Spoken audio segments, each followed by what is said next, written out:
The worst kind of prison is the one built from a lie. Picture this. A man sits alone in a cold courtroom. His shoulders shake. He's trying not to cry. The judge is about to change his life forever. But this wasn't supposed to happen. Not to him. Now, let me take you back. Picture a football stadium.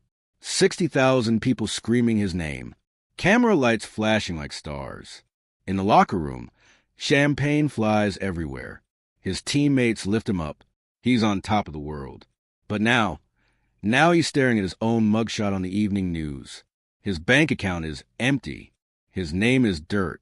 Everyone he trusted has walked away. He had it all: money, fame, love. And then in a single night, it all disappeared. Gone like it never existed. But here's the thing. 10 years later, the truth came knocking. And this time, it came with a gun. Before we dive into this story, I want you to do something for me. Look around. Where are you right now? Are you at home? In your car? Is it morning where you are? Or maybe it's late at night and you can't sleep. Now, think about this. What would you do if someone destroyed your life? What if they took everything from you? Your job, your money, your good name? And what if nobody believed you when you said you were innocent? That's what happened to Donovan Bills. And what he did about it, well, that's why we're here. Welcome to Ruthless Realities. Hit that subscribe button right now, because this is a story you will never forget. Trust me on that. Let me tell you about a boy named Donovan. He was born in Atlanta, Georgia. Hot summers, sweet tea, and a mama who loved him more than life itself. Ruth Bills was that mama. She worked 2 jobs to keep food on the table. In the morning, she cleaned offices downtown. At night, she waited tables at a diner. But every Sunday, she had Donovan dressed up nice for church. They sat in the front row. Ruth always said the same prayer: Lord, make my boy better than I ever was. And you know what? God was listening. Donovan was different from other kids. While they played video games, he was outside throwing a football while they complained about homework. He studied hard. He knew his mama was tired. He saw her counting coins at the kitchen table. He made himself a promise. I'm going to make it, Mama. I'm going to make us rich. In high school, Donovan was magic on the football field. He could run like the wind. He could catch any ball thrown his way. People came from other towns just to watch him play. College scouts filled the bleachers every Friday night. Ruth worked extra shifts to buy him the best cleats she could afford. She never missed a game. Rain or shine, there she was in the stands, cheering louder than anyone else. That's my baby, she'd yell. That's my baby. When the scholarship offers came in, Donovan had choices: big schools, famous coaches, full rides anywhere he wanted to go. But he picked the one closest to home. He couldn't leave his mama. You sure about this, baby? Ruth asked him. You could go to any school in the country. Mama, Donovan said, hugging her tight. Home is where you are. College was good to Donovan. He studied hard. He played harder. He never got in trouble. Never drank. Never partied. His teammates called him Preacher's Son because he was always so good. By his senior year, NFL scouts were watching every game. They saw something special, a young man who could run, catch, and lead. But more than that, they saw a character. They saw someone their teams could build around. Draft day came. Donovan sat in their little apartment with Ruth. She held his hand as they waited for the phone to ring. When it rang, everything changed. Donovan Bills, this is Coach Williams from the Atlanta Falcons. Son, we'd like to make you our first-round pick. Ruth screamed so loud the neighbors came running. Donovan fell to his knees and cried. All those years of struggle, all those nights Ruth worked late, all those prayers in that little church, it was all worth it. The contract was huge, more money than Ruth had ever dreamed of. The first thing Donovan did was buy his mama a house, a big, beautiful house with a front porch where she could sit and watch the sun rise. Baby, she said, tears rolling down her face. Look what God did. Success came fast for Donovan. In his first season, he broke rookie records. Sports magazines put him on covers. Kids wore his jersey to school. He was humble about it all. He always gave credit to God and his mama. But fame brings attention, and attention brings people. That's how he met Kalia Marshall. It was at a charity event downtown. Rich people in fancy clothes, raising money for sick kids. Donovan was there because Ruth taught him to always give back. He was standing by himself, feeling out of place in his rented tuxedo. Then she walked up. Kalia was the most beautiful woman he'd ever seen. Tall and elegant, smart eyes, a smile that could light up a room. She worked for a big company downtown, made good money, drove a nice car. She was everything Donovan thought he wanted. "You're Donovan Bills," she said, walking up to him. "Yes, ma'am," he said, suddenly nervous. "I've been watching you play. You're really good." "Thank you. That's very kind." They talked all night, about football, about life, about dreams. When the event ended, Donovan asked if he could call her. "I'd like that," she said. Their first date was perfect. Dinner at a nice restaurant. Kalia talked about her job, her goals, her plans for the future. She was ambitious, driven. She knew what she wanted. Donovan was smitten. For the first few months, everything was like a fairy tale. Kalia came to his games. She cheered from expensive seats. After victories, they'd go to fancy parties together. People took pictures of them. The media called them Atlanta's power couple. Ruth was happy for her son, but something bothered her. "She's very pretty, baby," Ruth said one Sunday after church. "But does she make you happy?" "Of course, Mama. Why would you ask that?" "I don't know. Something about her eyes. They seem hungry." Donovan laughed it off. "Mama, you worry too much." After dating for a year, Donovan proposed. He did it right, down on one knee at the restaurant where they had their first date. The ring cost more than Ruth's house. Kalia said yes. Yes, of course. The engagement made the front page of the sports section. The wedding was huge. 300 guests, a dress that cost more than most people's cars. Ruth wore her best dress and smiled all day. But something still felt wrong to her. During the reception, she watched Kalia work the room, talking to important people, making connections, always networking. Lord, Ruth prayed quietly, "Please watch over my baby." The first few years of marriage looked perfect from the outside. Donovan and Kalia lived in a mansion. They drove expensive cars. They traveled to exotic places. Magazine photographers followed them everywhere. But inside their beautiful home, things were different. Kalia started changing little things. At first, she didn't like when Donovan spent time with Ruth. She'd make faces when he mentioned visiting his mama. She'd schedule things during their Sunday dinners together. "You're married now, Donovan," she'd say. "Your first loyalty is to me, not her."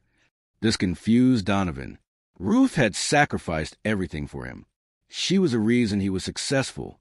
Why would loving his mama be a problem? Then Kalia started having bigger ideas, business ideas. "We should start a clothing line," she'd say over breakfast. "Use your name. Make millions." "I just want to play football," Donovan would reply. "You could do a reality show, Life with the Bills Family. It would be huge." "I don't want cameras in our house." "You're wasting opportunities, Donovan. You could be so much more than just a football player." These conversations happened more and more. Kalia wanted to build an empire. She wanted to be famous in her own right. She saw Donovan's success as a stepping stone to her own dreams. But Donovan was simple.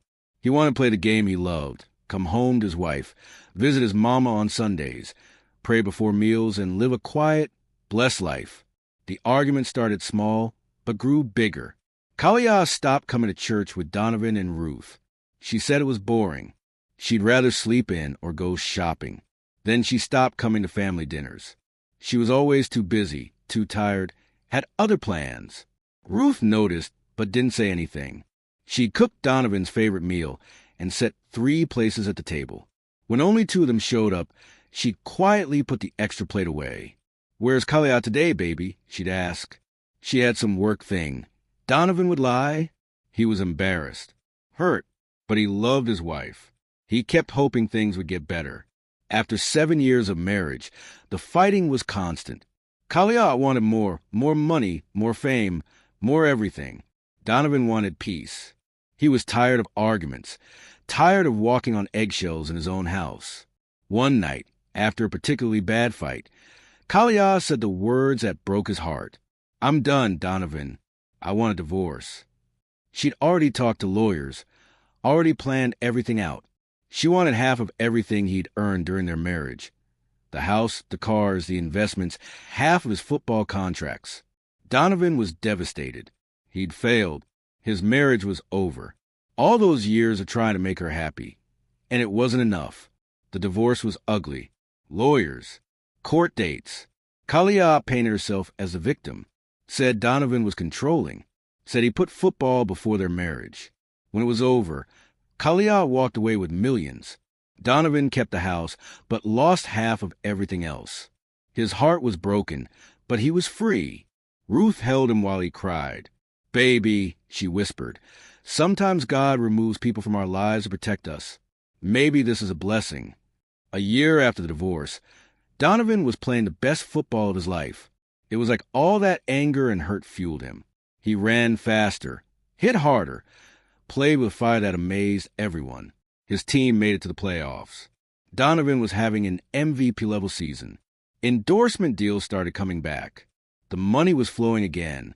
Ruth was proud. "Look at you, baby. God is restoring everything she took." Donovan felt good. He was healing, moving forward, building a new life. That's when Kalia reached out. The text message came on a Tuesday night. "Hey, I've been thinking about you. Can we talk?" Donovan stared at his phone. He hadn't heard from her in months, not since the divorce was finalized. What does she want now? Ruth asked when he told her. "I don't know, Mama. Maybe she wants to apologize." Ruth shook her head. That woman doesn't apologize for anything. But Donovan was curious. Part of him missed the good times. Part of him wondered if maybe they could be friends. After all, they'd shared 7 years together. He texted back. "What do you want to talk about? Can we meet?" "Just coffee. I have some things to say." Against Ruth's advice, Donovan agreed to meet her. They met at a quiet restaurant across town. Kalia looked beautiful as always. She'd done her hair special, wore a dress he used to love. "You look good," she said when he sat down. "I've been watching your games. You're playing amazing." "Thank you," he said, staying guarded. They talked for an hour, about football, about life, about the past. Kalia seemed different, softer. She even asked about Ruth. "I know I wasn't always kind to your mother," she said. "I regret that." This surprised Donovan. Kalia never admitted she was wrong about anything. "I've been doing some thinking," she continued. "About us, about what we had. Kalia were divorced. That's over. I know, but we had something special, didn't we?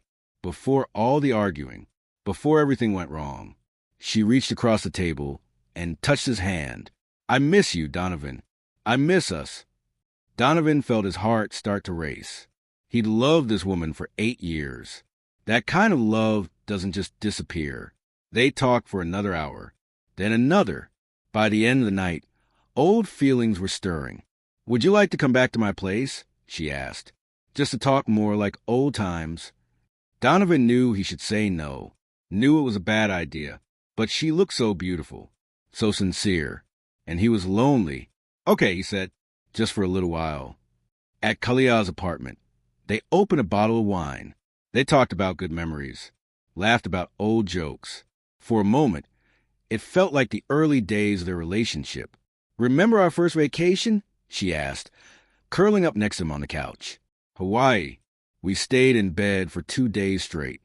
Donovan smiled. "You made me miss my workout, and you didn't care." "I didn't care about anything but you." The wine made everything feel soft and warm, familiar. When Kalia kissed him, it felt natural, like coming home. They made love that night, like they were still married, gentle and passionate. For those few hours, all the hurt and anger disappeared. The next morning, Donovan woke up confused. What did this mean? Were they getting back together? Was this just one night? Kalia was already dressed, making coffee. "Good morning," she said, but something in her voice was different. Cold. "Good morning," about last night. "It was nice," she said, not looking at him. But you should probably go. I have things to do today. This confused Donovan. The night before, she'd been warm and loving. Now she seemed distant, almost like she was angry. Are you okay? Did I do something wrong? I just think it's better if you leave. Donovan got dressed and left, feeling confused and used. Something felt wrong, but he couldn't put his finger on it. 2 days later, his world exploded. The phone call came at 6 o'clock in the morning. His lawyer was calling. Donovan, you need to sit down. Kalia has filed a police report against you. What? For what? She's saying that what happened the other night wasn't consensual. Donovan's phone slipped from his hand. He couldn't breathe. That's impossible. She invited me over. It was consensual. She wanted it to happen. I believe you, but that's not what she's saying. The police want to talk to you. Don't say anything without me present. Within hours, the story was on every news channel. NFL star accused of sexual assault by ex-wife. The headlines were everywhere. Social media exploded. People who didn't know Donovan, who had never met him, were calling him a monster. His team called an emergency meeting. The general manager looked sick. Donovan, we believe you. But until this gets sorted out, we have to suspend you. We can't have you playing while this is hanging over the team. Endorsement deals disappeared overnight. Companies didn't want their names associated with the scandal. Donovan's agent stopped returning his calls. Ruth came over immediately. She found her son sitting on his kitchen floor, staring at nothing. Baby, what happened? Tell me everything. Donovan told her the whole story. The dinner, the wine, how natural everything felt, how Kalia seemed like she wanted to reconnect. That woman planned this, Ruth said, her voice shaking with anger. She planned every bit of it. But why, Mama? She already took half my money. What more does she want? Some people are just evil, baby. Some people want to watch the world burn. The trial was a nightmare. Kalia's lawyers painted her as the victim, a woman trying to make peace with her ex-husband, who was then attacked and violated. She cried on the witness stand. Her voice shook as she described that night. I just wanted closure, she said, dabbing her eyes with tissue. I thought we could be friends. I never imagined he would hurt me like that. The jury watched her with sympathy. A beautiful woman, clearly in pain, telling her story. Donovan's lawyer tried to show that it was consensual, that she had invited him over, that she had initiated the physical contact. But there were no witnesses, no text messages that proved anything. It was her word against his, and she was a very good actress. He's bigger than me, she testified. Stronger. I was afraid to say no, afraid of what he might do. This wasn't true. Donovan had never raised his voice to Kalia, much less his hand. In 7 years of marriage, he'd never been violent or threatening. But the jury didn't know that. They saw a big, strong football player and a small, fragile woman. They saw what looked like an obvious case of assault. Ruth sat in the front row every day of the trial. She held her Bible and prayed. Sometimes she caught Kalia looking at her with a little smile, a smile that said, I'm winning. When Donovan testified, he told the truth. But truth sounds simple. It doesn't have the drama that lies do. She invited me to her apartment, he said. She kissed me first. Everything that happened was mutual. I would never hurt anyone, especially not her. But his simple truth couldn't compete with her complicated lies. The jury deliberated for 3 days. When they came back, the foreman stood up. We find the defendant guilty. The courtroom erupted. Ruth screamed. Donovan's knees gave out. His lawyer caught him before he hit the floor. Prison is a place where time moves differently. Minutes feel like hours. Days blend together. Years disappear without you noticing. Donovan got 5 years. The judge said he was disappointed in someone who had been a role model to young people. From the first day, Donovan knew he had to survive differently than other inmates. He was famous. That made him a target. Some prisoners wanted to hurt him to make a name for themselves. Others wanted to be his friend, for the wrong reasons. Donovan stayed quiet, kept his head down. He worked out every day to stay strong. He read books to keep his mind sharp. and he wrote letters to his mama. Every week, a letter would go out. Dear Mama, I'm okay. Don't worry about me. I know you're praying, and I can feel it. This place can't break what God built in me. I love you. Your son, Donovan. Ruth visited as often as the prison allowed. She'd drive 3 hours each way to see him for 30 minutes. She never missed a visit, unless she was too sick to travel. How are you holding up, baby? She'd ask through the glass partition. I'm strong, Mama, because you made me strong. Your lawyer is still working on the appeal. I know, but even if it doesn't work out, I'll be okay. I know who I am. I know what I didn't do. Ruth would cry during these visits. Not in front of Donovan, but on the drive home. She'd pull over on the highway and sob for her innocent son locked up in that terrible place. In prison, Donovan never talked bad about Kalia. Other inmates would ask about his case, and he'd just say, I'm here. That's all that matters now. But late at night in his cell, Donovan would lie awake and think about Kalia. How she'd planned everything. How she destroyed his life with lies. How she was probably living in a nice house while he rotted in prison. The anger would build up in his chest like fire. But then he'd think about his mama, her prayers. He'd think about the man she raised him to be. God, he'd whisper in the dark, if you're real, you know I didn't do this. I don't know why this happened, but I'm trusting you to make it right. 5 years passed, slowly, painfully, but they passed.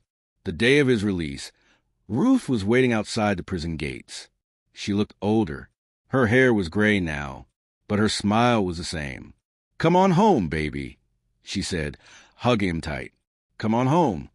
Freedom felt strange after 5 years. Everything had changed. The world had moved on without Donovan. New football stars were famous now. Social media was different. Even his old neighborhood looked unfamiliar. Donovan moved back in with Ruth. His big house had been sold to pay legal bills. His cars were gone. His millions were mostly gone. All he had left was his mama and his faith. This is all I need, he told himself. But starting over at 35 was harder than he'd expected. Nobody wanted to hire an ex-convict, even one who used to be famous, especially not one convicted of what he was convicted of. Donovan applied for regular jobs, construction work, warehouse jobs, security guard positions. Most places wouldn't even call him back once they ran his background check. I can work, he'd tell Ruth when she found him sitting on the porch, staring at rejection letters. I'm not afraid of hard work, but nobody wants to give me a chance. God's got a plan, baby. You just can't see it yet. It was a Tuesday night, almost 10 years after the trial. Ruth was watching her evening church program when the phone rang. Mrs. Bills? This is Tasha Williams. I used to be friends with Kalia. Ruth recognized the name. Tasha had been Kalia's best friend during the marriage. She'd even been in the wedding. What can I do for you, honey? I need to tell you something. About your son. About what really happened. Ruth's heart started racing. What do you mean? Can I come over? This isn't something I can say over the phone. An hour later, Tasha was sitting in Ruth's living room. She looked nervous, guilty, like she hadn't slept in weeks. Mrs. Bills, I should have spoken up years ago, but I was scared. Kalia she's not a good person. Tell me what you know. Tasha took a deep breath. She planned it. All of it. The dinner, the wine, everything. She told me about it beforehand. Ruth felt like she couldn't breathe. What do you mean she planned it? She was jealous that Donovan was doing so well after the divorce. She saw him on TV, successful and happy, and it made her crazy. She said he didn't deserve to move on. She said she was going to make him pay. So, she lied. She lied about everything. Yes, she told me the next day. She was laughing about it. Said it was easy to make people believe her because she's a good actress. Ruth's hands were shaking. Why didn't you come forward? Why didn't you tell someone? I was scared. Kalia can be dangerous when she's angry. She threatened me. Said she'd ruin my life if I ever said anything. What changed? Why are you telling me now? Tasha started crying. Because I can't live with myself anymore. I watched an innocent man go to prison. I watched you suffer. I watched her get away with it. I can't do it anymore. Ruth called Donovan immediately. When he got home, Tasha told him everything. She planned to seduce you, Tasha explained. She practiced what she would say in court. She even researched how to act like a victim. Donovan listened in shock. He'd always known Khalil was lying, but hearing the details of her plan was devastating. "Do you have any proof?" he asked. "I have text messages from before it happened. She told me what she was planning to do." Tasha showed them her phone, message after message from Khalil, talking about her plan to destroy Donovan. "I also recorded a phone call with her last month. I told her I was feeling guilty, and she admitted everything. She said Donovan deserved what happened to him."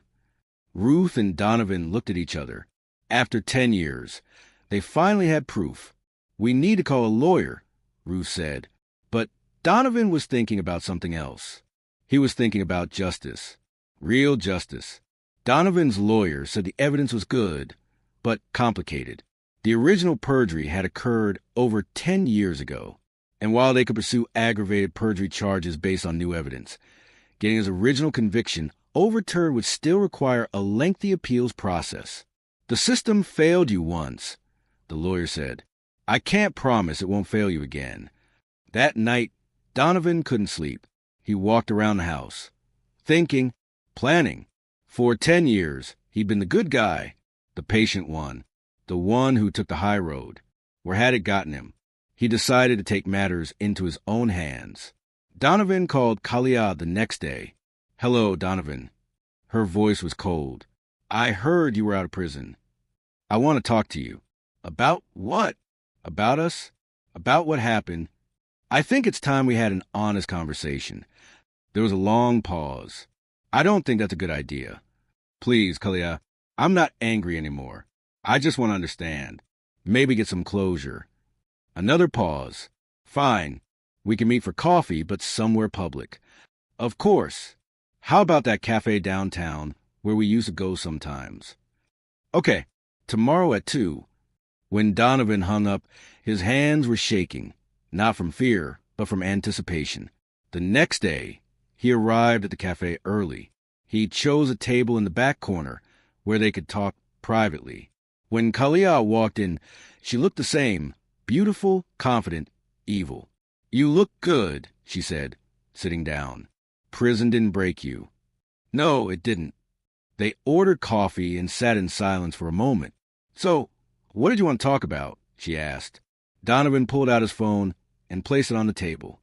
"I want to talk about the truth." "What truth?" "The truth about that night 10 years ago. The truth about your lies. The truth about how you destroyed my life." Khalil's face didn't change. "I don't know what you mean." "I know you plan it all. Khalil, I know you seduced me just so you could cry rape. I know you practiced your testimony. I know you lied about everything." Now her face changed. The mask slipped for just a second. "You can't prove any of that." "Actually, I can." Donovan played the recording Tasha had made. Khalil's voice filled the cafe, confessing everything. Khalil went pale. "Where did you get that?" Tasha finally grew a conscience. "That recording won't hold up in court. It was made without my consent." "Maybe not, but it's enough to destroy your reputation, just like you destroyed mine." Khalil stood up quickly. "This conversation is over." "Sit down, Khalil. We're not done." "Yes, we are." She grabbed her purse and started to leave. That's when Donovan saw it. The handle of a small gun sticking out her purse. "Why do you have a gun?" he asked. Khalil stopped, turned around. Her eyes were wild now. "Why do you think?" she said, pulling the gun out. Time slowed down. Donovan saw the gun in Khalil's hand, saw her finger on the trigger, saw the crazy look in her eyes. "You want the truth?" she hissed. "Here's the truth. I hated you. I hated your perfect life. I hated how everyone loved you. I hated that you moved on after our divorce like I meant nothing." Khalil put the gun down. "You want to ruin my life now? You want to play that recording for everyone? I won't let you." People in the cafe were starting to notice. Someone screamed. Chairs scraped against the floor as people ran for the exit. "You took everything from me once," Donovan said, standing up slowly. "You sent me to prison for something I didn't do. You destroyed my career. You broke my mama's heart. Isn't that enough? It's never enough, she screamed. You don't deserve to be happy. You don't deserve anything good. Donovan could see she was completely unhinged. 10 years of guilt and paranoia had driven her crazy. I'm not going to let you destroy me again, she said, raising the gun. Donovan dove to the side just as she pulled the trigger. Bang! The bullet hit him in the shoulder, spinning him around. He crashed into a table, sending coffee cups flying.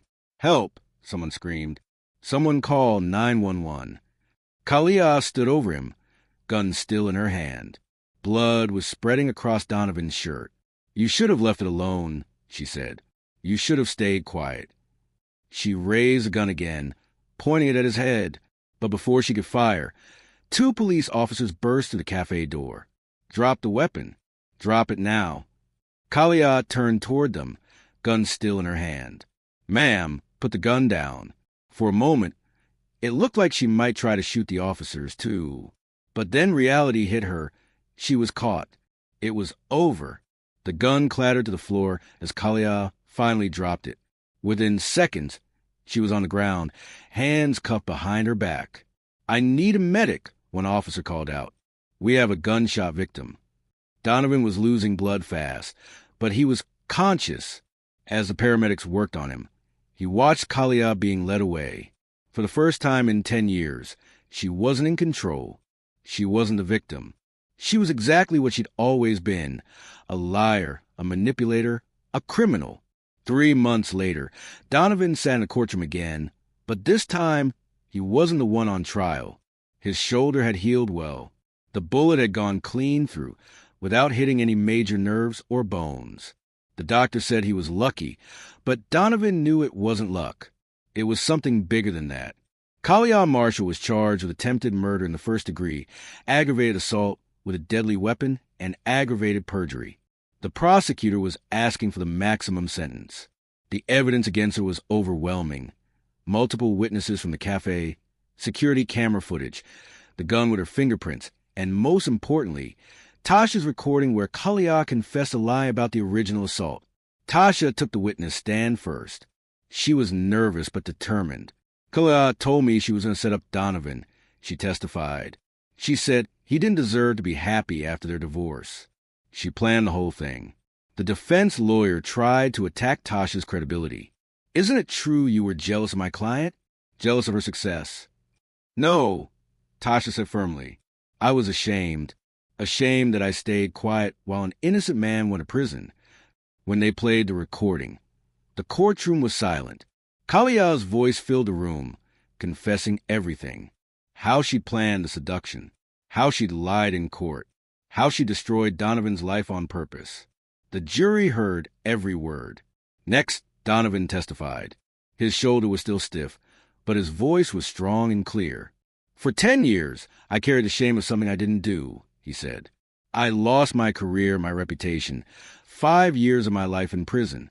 But worst of all, I watched my mama suffer. She aged 10 years in one day when they read that guilty verdict. He looked directly at the jury. That woman over there didn't just lie about one night. She lied about who I am as a person. She made the world think I was a monster when all I ever did was love her. The defense tried to make Donovan look like he was seeking revenge. Isn't it true you planned this confrontation? Isn't it true you wanted to hurt my client? No, Donovan said calmly. I wanted her to tell the truth. I wanted her to admit what she'd done. I never expected her to try to kill me. When it was Kalia's turn to testify, she tried to play the victim one more time. She wore a simple dress and no makeup. She cried as she spoke. I was scared, she said. When Donovan confronted me with that recording, I panicked. I only brought the gun because I was afraid of him. But this time, nobody was buying it. The prosecutor was ready. Ma'am, you texted your friend that you were going to destroy Mr. Bills. You planned every detail of the false accusation, and when he found proof of your lies, you tried to murder him. This wasn't fear. This was attempted murder to cover up your crimes. Kalia couldn't answer. For the first time in years, she was speechless. The jury deliberated for only 2 hours. On the charge of attempted murder in the first degree, we find the defendant guilty. On the charge of aggravated assault with a deadly weapon, we find the defendant guilty. On the charge of aggravated perjury, we find the defendant guilty. The judge sentenced her to 20 years in prison, with the possibility of parole after serving 15 years. As they led Kalia away in shackles, she looked back at Donovan one last time. But this time, he didn't look away. He stared right back at her, with no anger in his eyes. Just sadness for all the destruction she caused. Justice, real justice, had finally been served. Donovan's original conviction was officially overturned. His criminal record was wiped clean. The state of Georgia offered him a substantial settlement for wrongful imprisonment. 5 years after Kalia's conviction, Donovan's life had found a rhythm. He still lived with Ruth in the house he bought her with his first NFL contract. He still went to church every Sunday. He still worked with kids every day. He never married again. A few women had shown interest over the years, but Donovan was content with his simple life. He learned that happiness doesn't come from having everything you want. It comes from wanting what you have. On Sundays after church, he and Ruth would sit on the front porch and watch the neighborhood kids play in the street. Some of them were kids from his program. All of them waved when they saw him. "Coach D! Coach D!" they'd yell, running over to show him new moves they'd learned. Ruth would smile as she watched her son with the children. "You know what, baby? I think this is better than being a famous football player." "Why is that, Mama?" "Because those kids you're helping, they're going to help other kids someday.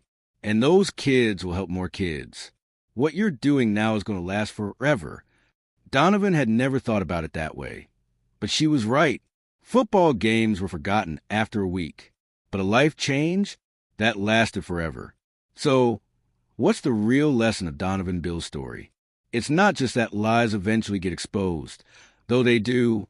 It's not just that justice sometimes takes time, though it does. The real lesson is that what breaks you can also make you. Donovan went into prison as a fallen football star. He came out as something much more valuable, a man who understood suffering, a man who could help others survive their darkest moments. The false accusation that destroyed his first life became the foundation of his second life, a better life, a life with real purpose. Kalia thought she was destroying Donovan when she lied about him, but in the end, she just revealed who she really was, while helping him become who he was meant to be. Donovan Bills' story shows us that sometimes the worst thing that happens to you can become the best thing about you. That lies may win for a season, but truth wins for a lifetime. That justice delayed is not always justice denied. But most importantly, it shows us that you always have a choice.